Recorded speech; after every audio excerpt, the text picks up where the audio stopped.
nuestra sección Patrimonio. Damos ya la bienvenida en el plató de Córdoba TV a Antonio Moreno. Antonio, muy buenas tardes. Hola Ángela, ¿qué tal? Y gracias por acompañarnos una semana más. A vosotros. Bueno, Antonio, hoy continuamos con nuestro repertorio de películas que parcial o íntegramente han sido rodadas en nuestra ciudad, tanto en la capital como en la provincia.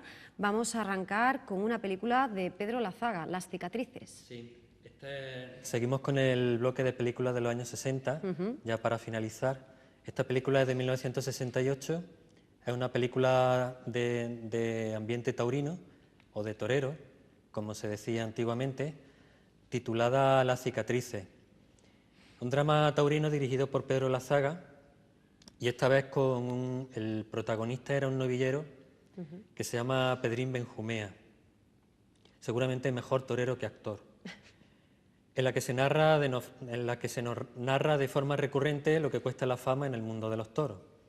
Bueno, te leo un poco del argumento. Lamentablemente, la película tiene escasos 20 segundos rodados en Córdoba. Eso sí, es una panorámica bastante bonita y bastante interesante del espacio entre puentes, curiosamente, bueno, pelado de vegetación, y del nuevo coso de los califas. Ese es Alfredo Landa, y bueno, pues ahí corta y vuelve a tomar una panorámica. La ciudad aparece porque en el argumento al protagonista le proponen una corrida en Córdoba. Bueno, de hecho, el apoderado de nuestro protagonista es Alfredo Landa, entonces le encuentra una corrida en Córdoba. Ahí lo tenemos. Por eso aparece la ciudad en la película. Dice, bueno, el argumento te voy a leer 3 líneas nada más. Pedrín Benjumea, Curro y el Tormento son 3 maletillas que se dedican, aprovechando la oscuridad de la noche, a realizar pequeñas faenas en las dehesas de los ganaderos del lugar. Reyes, la hermana de Pedro, trabaja como locutora en Radio Sevilla junto al crítico taurino Don Fabio, situación que aprovecha para darle publicidad. Bueno, a partir de ahí ya se va desarrollando toda la película. Ya está, simplemente para los muy aficionados a los toros y al ambiente taurino, porque cinematográficamente la película no aporta nada, la llevan los secundarios, en este caso José Bódalo y Alfredo Landa, y no tiene nada más que aportar. Por suerte para el cine, Pedrín Benjumea no volvió a protagonizar ninguna película y no sé qué suerte corrió en los ruedos, pero bueno. Bueno, pues nos encontramos con la enésima película, ¿no?, que aborda el mundo taurino y bueno, pues las vicisitudes de las carreras de todas las personas que intentan triunfar, ¿no?, en este difícil ámbito. De hecho, no es la única, porque en el cajón de espera tengo una película titulada Nuevo en esta plaza, que Benito me afirma que se rodó también en Córdoba, pero no la encontramos en la escena. Entonces está en la lista de espera y vuelve a ser lo mismo. El protagonista es Sebastián Palomo Linares y es la historia repetitiva de los duros que son los comienzos. Precisamente también la protagoniza José Bódalo junto a Palomo Linares. Bueno, tiene muchísimas escenas rodadas también en Jaén. Este muchacho por lo visto es de allí. Hace referencia a Manolete simplemente porque murió en la Plaza de Toros de Linares, no por otra cosa. Pero yo no le encuentro las escenas rodadas en Córdoba. Si algún día la añado a la lista, vuelve a ser la misma historia repetitiva de los duros que son los comienzos, de lo bien que se está luego en la fama, pero el miedo luego que te entra, pues claro, ya no era un novillero, ya era un matador de toros en condiciones. En fin, la fama, el éxito, etcétera, etcétera. Nada bueno, nuevo. pues una vez más comprobamos que la investigación sigue abierta, ¿verdad? Sigue muy viva y avanzando. Así que pues cuando haya novedades al respecto, tú nos mantienes informados. Cambiamos de película, nos vamos hasta un título de José María Elorrieta, también de finales de los 60, La esclava del paraíso. Efectivamente, del año 68 también es esta película, La esclava del paraíso, el título en español, que, bueno, esto es un cuento, una especie de cuento inspirado de Las mil y una noches, en donde la acción se desarrolla a caballo entre Sevilla y Granada, pero la película se rodó en Córdoba, casi toda. una mezcla de acción, de aventuras, comedia, fantasía y romance, con un reparto internacional. Tenemos a Luciana Paluzzi, o Paluzzi, no sé exactamente cómo se pronuncia, Jeff Cooper, Ralph Balón y Perla Cristal al frente. Bueno, ahí teníamos una cartelera, ahí tenemos la edición, lo que te traje el programa anterior, la edición griega de la película.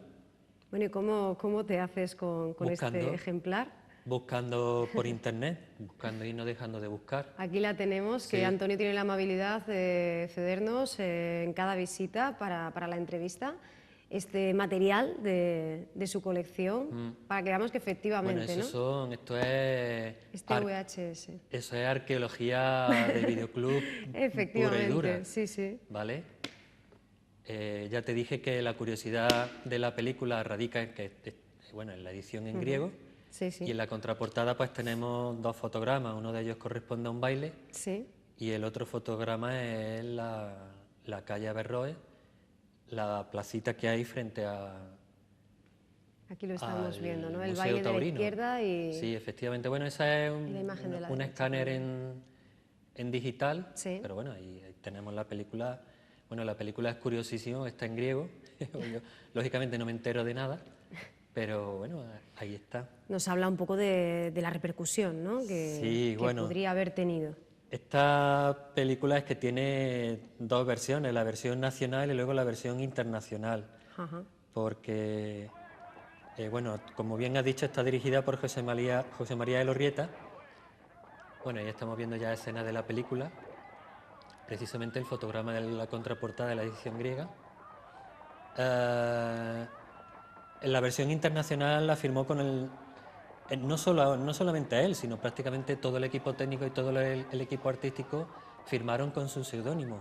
El seudónimo de José María Elorrieta era Joe Lacey, pero es curioso comprobar cómo los títulos de crédito de una y otra versión están ¿cómo te diría? Los nombres están americanizados.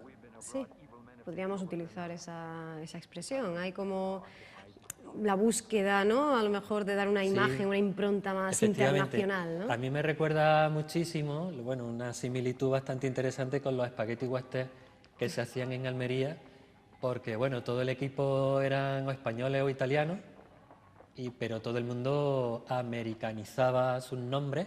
El primero de ellos, Sergio Leone, sin ir más lejos, firmaba como Bob Robertson, si no me equivoco, y a partir de ahí, bueno, todos los actores, todas las actrices con los nombres en inglés. Bueno, y vemos... Esta película en el programa anterior te decía que era mala. Más que mala, yo diría que es inocente. Es una película, bueno, totalmente anacrónica. Ahí vemos cómo aparece sin ningún tipo de pudor la capilla de San Bartolomé, en lo que se supone que es la época árabe de la península. Ahí estamos viendo. Hablar de candidez e ingenuidad es quedarse corto. Efectivamente. Vemos cómo las armas son de hojalata, las armaduras y todo eso es de plástico pintado con spray. Las peleas, las luchas son muy malas, los diálogos son muy simples. Por eso yo te digo que más que mala, esta película es inocente, no hace daño a nadie, es una historia entretenida, es una interesante excusa para mostrar a un montón de jovencitas bastante ligeras de ropa, porque claro, estamos hablando del harén del villano, te puedes imaginar. Luego más tarde vamos a ver un ejemplo de esto que te digo. Leí en un libro que lo que más brillaba en esta película era precisamente el sol andaluz. O sea, te puedes hacer una idea de la calidad de la película. Y además una película que incluye escenas de lucha, que bueno, pues que se mete ya, digamos, ¿no?, en otro tipo de dificultades sin ese rigor y sin ese conocimiento, ¿no? Sí, bueno, no tiene ningún tipo de rigor histórico. Los escenarios se eligieron por su belleza, no por su idoneidad. Ahí estamos viendo una entrevista en el Zoco, sin ir más lejos. Te voy a leer también un par de líneas del argumento, por lo menos para situarnos. En Granada, en tiempos de la dominación árabe, el honesto visir de la ciudad es injustamente encarcelado y asesinado por un despiadado tirano, Ixem. Su hijo Omar, que es el protagonista de la película, y un amigo, Ali, que son estos dos que estamos viendo aquí, A la vuelta de un viaje por varios años por Oriente, son informados de la nueva situación por Miriam, la esposa más joven del visir. Omar visita a un viejo amigo de su padre, Qasim, y en medio de una discusión decide vengarlo. Bueno, pues entre medio de esta aventura aparece la versión femenina del genio de la lámpara. En este caso, nuestro particular genio está interpretado por Luciana Paluzzi, una chica Bond bastante bien elegida, porque bueno, esta muchacha protagonizó en el año 65 Operación Trueno. Y la lámpara mágica se convierte en este caso en una botella. Bueno, pues a cambio, lo de siempre, ¿no? A cambio de liberarla del hechizo que la mantiene en la botella, promete ayudarle. Bueno, al final esta muchacha salta de la botella a los brazos del protagonista para dar el romance que necesita la película. Bueno, ahí vamos a ver las primeras escenas de lucha. Hemos visto un pequeño plano de la calle Judío, ¿sí?, con la sinagoga al fondo. Y bueno, pues ahora va a irrumpir la guardia del malo, intentando apresar a estos dos. Y bueno, pues las escenas de lucha se desarrollan ahí en el Zoco. Ahora vamos a ver la muralla de la calle Cairuán. Vamos a ver un poquito también la Plaza del Triunfo. En fin, se utilizaron los escenarios de la película a medida que se iban necesitando. Bueno, ahí tenemos toda la calle Berroa, el entorno del Zoco. Ahí se montó un improvisado mercado. Todo eso está, bueno, enfrente del Museo Taurino, está todo muy bien disimulado. Esa plaza creo que se llama la Plaza de las Bulas, si no me equivoco. Vale, bueno, pues ahí volvemos otra vez al Zoco, etcétera. Y bueno, pues las luchas con los especialistas, pues ya ves, bastante mediocre todo. Y puedo decir también de la ambientación y de, bueno, pues, y de los peinados de la época, ¿no? Sí, claramente, sí, claro. sin ningún reparo, algo bastante más frecuente de lo que quisiéramos. Esta copia que tengo, esta te la he traído del DVD porque me resultaba más cómodo hacer el vídeo. Y bueno, pues podemos ver que se han degradado un poco los colores.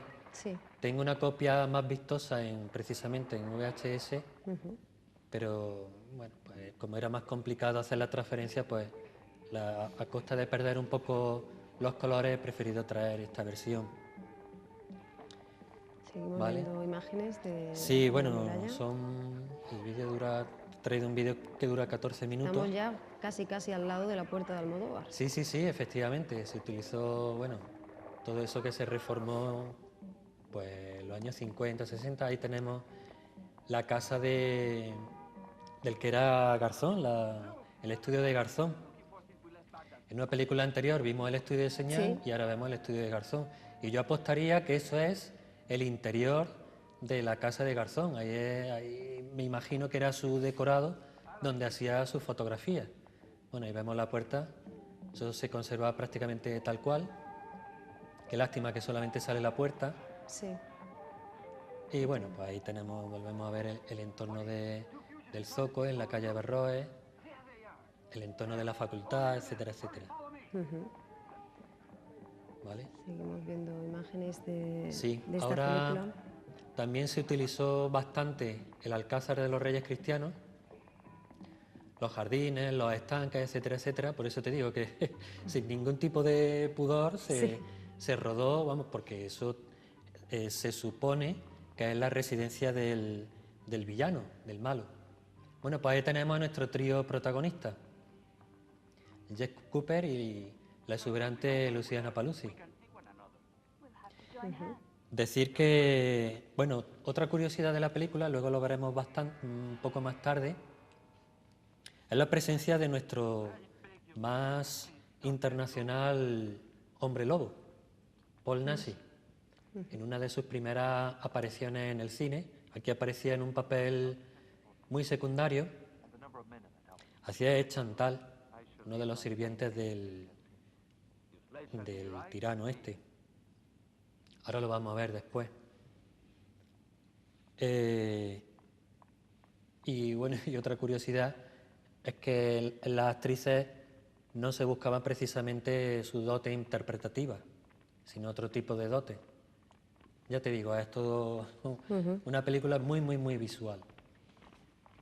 ¿Vale? Bueno, y de histórico, por descontado, que no tiene nada. Otra curiosidad de la película, como bueno, ya te he dicho, la versión esta que tengo es la internacional, los diálogos están en inglés. Entonces, si podemos escuchar un poquito de los diálogos, simplemente por curiosidad. Bueno, pues vamos a pedir a nuestros compañeros a ver si nos pueden subir el volumen y, bueno, ya me estás escuchando. That's all.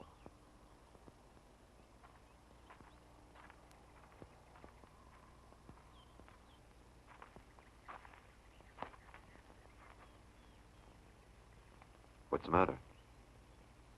Who is he? A new slave, perhaps.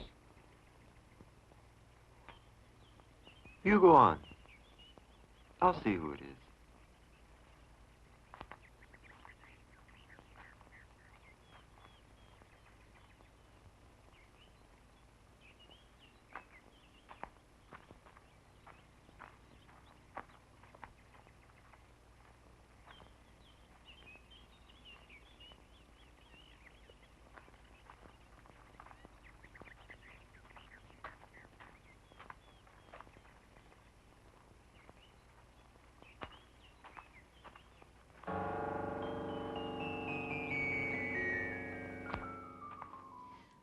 Bueno, pues hemos escuchado un poquito, ¿no? Sí, por lo menos sonaba para... ese audio, sí. Y bueno, seguimos viendo ese desfile, ¿no? De Sí. bellezas exóticas. Efectivamente. Sin no mucho sentido, ¿no? Desde el punto de vista Aquí tenemos un duelo interpretativo, por decirlo de alguna manera, entre las dos protagonistas, Luciana Paluzzi y Perla Cristal. Bueno, excepto Luciana Paluzzi, o incluso, bueno, yo diría que ella también, todo este elenco se repetía en muchísimas películas de serie B de este estilo, del estilo de, bueno, las películas de vampiros, de spaghetti western en Almería, en fin, de dramones sin sentido, etcétera, etcétera, lamentablemente. Y es que, bueno, pues eran los gustos de la época y era lo que había, películas de bajo presupuesto, con un componente visual por encima de cualquier tipo de argumento, de diálogo, etcétera, etcétera. Bueno, pues fíjate, hombre, los escenarios son encantadores. Entre el vestuario y la belleza de las actrices, pues tenemos una puesta en escena por lo menos bastante agradable en lo que a lo visual se refiere. Luego ya te digo, bueno, pues este es el duelo del que yo te hablaba. Nada que ver con sus dotes dramáticas. Y así, bueno, hay una escena bastante interesante de un baile también, que se realiza en el harén del malvado, este tirano. Y bueno, por lo menos para ir rellenando películas. Bien, todo esto está hecho en el Alcázar y las escenas finales también, en las que se toma el palacio del villano, también están rodadas en el Alcázar, ya incluso con caballos. O sea, una cosa bastante más espectacular. Tiene también escenas que yo creo que son en Toledo. No estoy seguro, tendría que verlo con mucho detalle, pero creo que están hechas en Toledo, en la zona de las murallas de Toledo. Pero no lo puedo afirmar, no lo puedo asegurar. Bueno, pues ya está. Con estas imágenes en el Alcázar de los Reyes Cristianos, no podemos comprobar, bueno, por un lado, evidentemente, el reclamo, ¿no?, turístico que suponían este tipo de producciones para la ciudad, y por otro, para la propia película, pues la presencia, ¿no?, de estas mujeres que no dejan de aparecer y de pasearse con la excusa de ese mundo exótico, sensual de las mil y una noches, ¿no? Efectivamente. Ese mundo orientalizante que tanto gusta además desde su dimensión más prototípica en Occidente, ¿no? Efectivamente. Decirte que la versión internacional se titula Sharaz y que fue una producción de Sidney Pink, por si alguien tiene la curiosidad de buscar la película, pues la puede encontrar. Lógicamente encontrará la versión internacional, encontrar la versión española ya costará un poco de más trabajo, porque ya habría que recurrir a cierres de videoclub y tal. Y lógicamente a la versión en VHS. Bueno, pues esas son las escenas del final en que ya nuestros protagonistas y el pueblo pues asalta el palacio del villano. Y ya te digo, son escenas rodadas entre el Alcázar y yo creo, ya te digo, repito que son en Toledo, aunque no lo puedo afirmar. Bueno, ahí vemos, fíjate qué bonito, ¿no? Los estanques y tal. Sí, sí, sí. Bueno, pues nos vamos a ir ya con la última película que tenemos para hoy. Se trata de El abogado, el alcalde y el notario, de José María Font Espina. Nos vamos ya pues a cerrar prácticamente la década de los 60. Sí, con esta película terminamos ya la década de los 60. Esta película es del año 69. Esta es una película catalana. El título en español es El abogado, el alcalde y el notario. En catalán no me atrevo a pronunciarlo. Bueno, pero tenemos que decir que es el mismo título, una traducción es directa. Sí, prácticamente el título es el mismo. Y está dirigida por José María Font Espina. Bien, para hablar de esta película tenemos que hablar primero de Joan Capri, porque es el protagonista de la película. Joan Capri fue un actor de teatro, humorista y monologuista barcelonés, ¿vale? También tenemos que hablar de Rafael Canalejo, que acabamos de ver en una fotografía, que fue alcalde de Belmez en los años 60. Y también tenemos que hablar de un programa que había en televisión, la única que había por aquel entonces, que se titulaba Un millón para el mejor. Esto era un concurso, entonces a los concursantes se les sometía a una serie de pruebas físicas, pruebas intelectuales, pruebas de conocimiento general, etcétera, etcétera, y el ganador se llevaba de premio 1 millón de pesetas. Cuando 1 millón de pesetas en el año 68, porque del año 68 es el programa, 1 millón de pesetas en el año 68 te sacaba de muchísimos problemas. Claro, claro. ¿Vale? Bien, este programa en su primera etapa estuvo presentado por Joaquín Prat, al que, bueno, ahí podemos ver bastante joven. Bien, el argumento de la película es el siguiente. Claudio, interpretado por Joan Capri, que ahí lo podemos ver, bueno, aunque lleva una gafa y un bigote postizo. Claudio es un pobre abogado tímido y buena persona que no llegó a ser más que un pasante de notario. Después de 10 años de casado, va a ser finalmente padre. Los gastos en adelante serán mayores, pero confía en que su jefe, don Julio, le aumente el sueldo. Don Julio, sin embargo, no parece dispuesto a ello. Bueno, pues un día, al final, Claudio se encuentra con un antiguo compañero de la mili que ha prosperado en negocios poco claros, que le ofrece un puesto de abogado en su organización. Entonces Claudio empieza a recibir misteriosas llamadas de un niño que se avergüenza de su padre antes de nacer. ¿Por qué? Porque este amigote de la mili le propone ganar dinero de una manera rápida y fácil, pero claro, se trata de provocar una estafa de tipo inmobiliario. Se ve que no hemos aprendido nada. Fíjate que estamos hablando del año 69, estafa de tipo inmobiliario.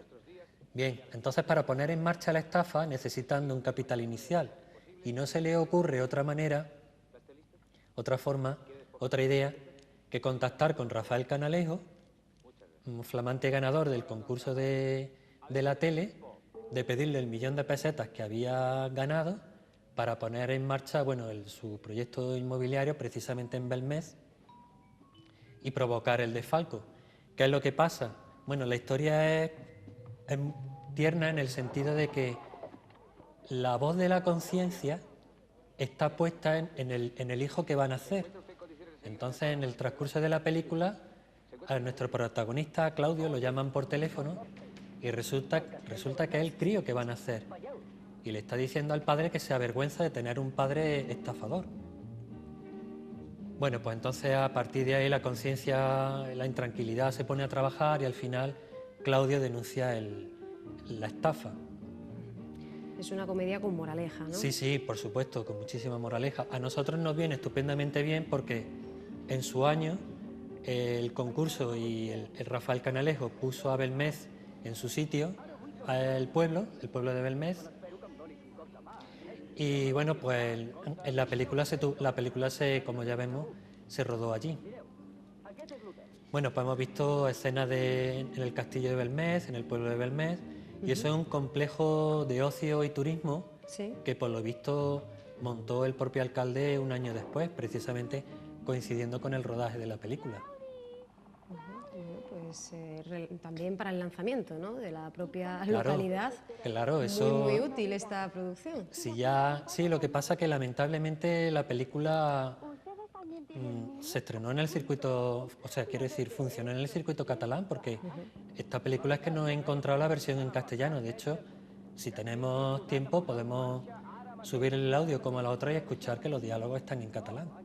Bueno, Entonces, si lo podemos subir unos segunditos para a ver si tenemos suerte y pillamos parte de los diálogos. los diálogos. El primer que voldria fer és Bueno, és construir que aquí un ara- bloc de 100 vivendes pels miners. Com a alcalde em sento una mica pare de tots.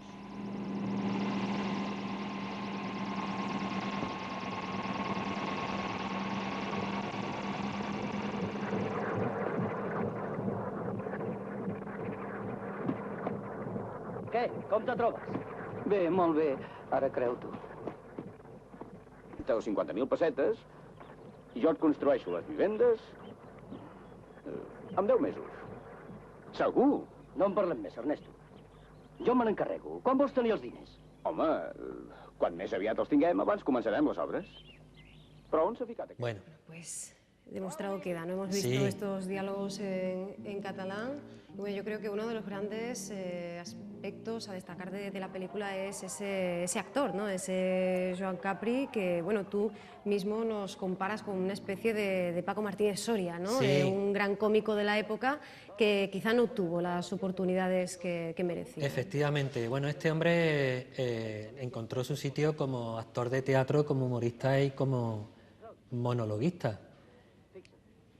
Y bueno, pues hizo pocas películas porque o no se interesaron por él o él tampoco sentía mucho interés por el cine. De todas formas, él tenía su vida en el teatro. Esta, curiosamente, es la última película que hizo. Hizo, creo que no llegó ni a media docena de películas. Y bueno, pues el día que hable también de cordobeses en el cine, sin duda Rafael Canalejo Cantero tiene que estar en la lista. Porque Claro. de rebote, mira por dónde, encontró también su sitio en el cine. Bueno, este hombre fue muy famoso. De hecho, la escalinata que hemos visto de acceso al castillo, más tarde le pusieron su nombre y ahora, si no me equivoco, años más tarde, uno de los ambulatorios del Servicio Andaluz de Sanidad tiene también su nombre. No en vano, este hombre era también médico.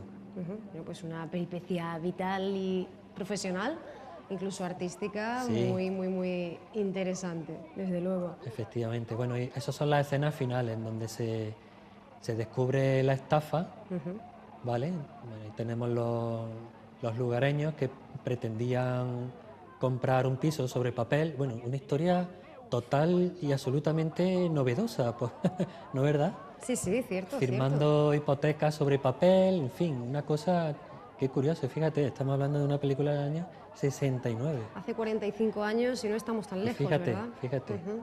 Bueno, y se descubre la estafa, etcétera, etcétera. Todo el mundo, bueno, recupera su dinero, ese hombre, el antiguo compañero cae el estafador y, bueno, el hombre, bueno, tiene un final feliz, ¿no? Porque, por lo visto, al final ya nace el hijo, felizmente, y el protagonista, pues, bueno, pues por lo menos en un momento dado creo entender que le dice que se siente feliz y contento de poderle hablar a su hijo a la cara sin ningún tipo de remordimiento. Fíjate qué curioso. Al final el personaje hace bien las cosas, ¿no? Sí, sí, sí. Bueno, Antonio, pues muchísimas gracias por habernos acompañado. Hoy lo tenemos que dejar aquí, pero espero que en breve retomemos este gran paseo que damos de tu mano, pues por rincones de Córdoba y conociendo algunas curiosidades de la ciudad y de estos rodajes a veces tan accidentados. Sí, vaya, porque esta vez le ha tocado no a la capital, sino a un pueblo, Sí. que ya me dieron a entender allí en el pueblo, y por lo que he leído que Belmez tiene el acento en la segunda E, Sí. igual que Jerez, no en la primera. Efectivamente. Hay que pronunciarlo bien.